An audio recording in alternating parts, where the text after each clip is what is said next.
आजची सेकंड पालेभाजी आहे स्विस चार्ड. स्विस चार्ड भारतामध्ये मुंबई शहरात तर मी एक 2-3 जरा थोड्या वेस्टर्नाइज मार्केट्समध्ये पाहिलेले आहेत. पण रेनबो स्विस चार्ड जर इथल्या भाजी मार्केटमध्ये तुम्ही आलात तर इतका सुंदर दिसतो. त्याला त्याची देठं कधी हिरवी असतात, कधी पिवळी असतात आणि कधी लाल असतात. माझ्याकडे त्यातला लाल स्विस चार्ड आणि हिरवा स्विस चार्ड असे 2 स्विस चार्ड आहेत. टडा! हा माझा ग्रीन स्विस चार्ड. मी बोलता बोलता ह्याची पानं हार्वेस्ट करणार आहे.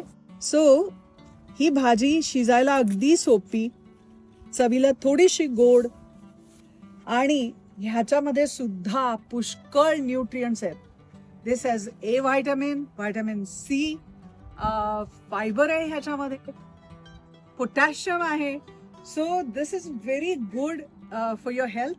आणि वेस्टर्न लोक कधी ऑमलेट्समध्ये घालतात, sometimes they use it in stew just as a side Swiss chard. मी स्वतः किनवा बरोबर स्विस चार्ड वापरते किंवा ऑमलेट्समध्ये घालते.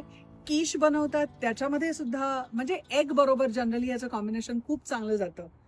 आणि इंडियन पालेभाजी जर मी जर माठला मिस करत असेल, म्हणजे माठ नाही, पालेभाजी माठ किंवा चवळी, तर मी चक्क कांदा आणि भरपूर सारा कांदा, थोडं खोबरं आणि लसूण अर्थात घालून याची आपली रेग्युलर पालेभाजी करतो. तशी सुद्धा पालेभाजी मी बऱ्याच वेळा केलेली आहे.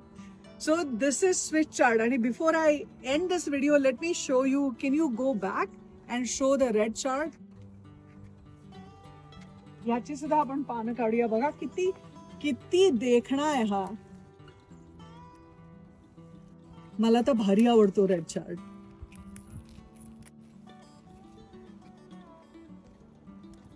आज नुकताच पाऊस पडून गेलेला आहे, त्यामुळे सगळी ही पानं कशी पाणी पिऊन तरारलेली आहेत. So this is Swiss chard and collard greens for you. आणि आता तिसरी पण भाजी दाखवायची, पण हा व्हिडिओ खूप लॉंग झालाय. So I'm going to make one more video for just separately for that palebhaji. So stay tuned and don't forget to go green. I love you all. Bye.